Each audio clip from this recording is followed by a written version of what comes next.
On On l'écoute. affirme que l'Iran est prêt à la confrontation si jamais les États-Unis mènent même de petites frappes, des frappes minimes contre l'Iran. La riposte sera large, non seulement contre les navires de guerre américains stationnés dans l'océan Indien, loin des côtes iraniennes, loin du détroit d'Ormuz. Vous avez vu ce qui s'est passé avec les bases américaines dans la région, a même affirmé le commandant en chef de la force aérospatiale des gardiens de la Révolution. Et vous verrez ce qui va arriver à vos navires, a-t-il ajouté.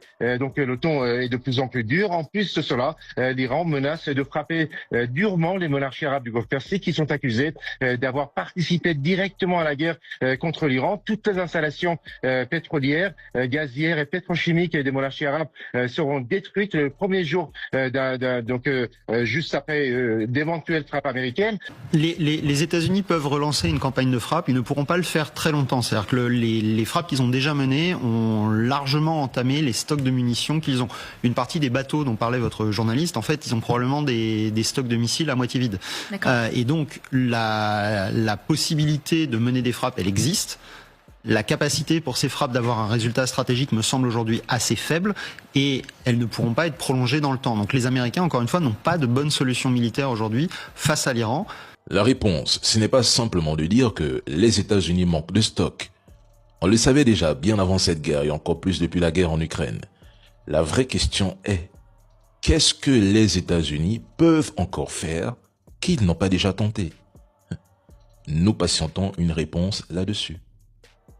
Viser les installations électriques, ok, mais ce serait une grave erreur. Donc, quelles options leur reste-t-il réellement sur la table? Il n'y a rien. Ils n'ont aucune carte en main.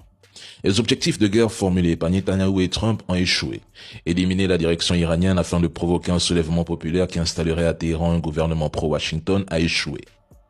Limiter le programme de missiles balistiques iraniens emporté comme en quantité, je suis désolé, mais c'est un échec flagrant, un échec également.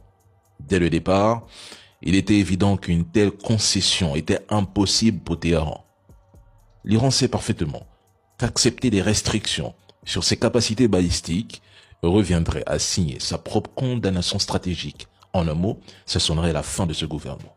Un autre objectif américano-entité consistait à mettre fin au financement et au soutien des alliés régionaux de l'Iran. Là encore, c'est un échec, parce que pour Téhéran, le Hezbollah, les Houthis ainsi que les milices représentent l'axe de la résistance face à l'hégémonie américaine et son proxy dans la région. Cet ensemble constitue le cœur même de sa doctrine de défense et de dissuasion.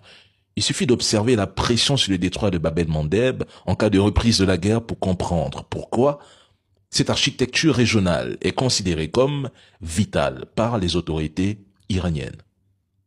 Il voulait également comme objectif démanteler le programme nucléaire iranien. Mais ils ont échoué.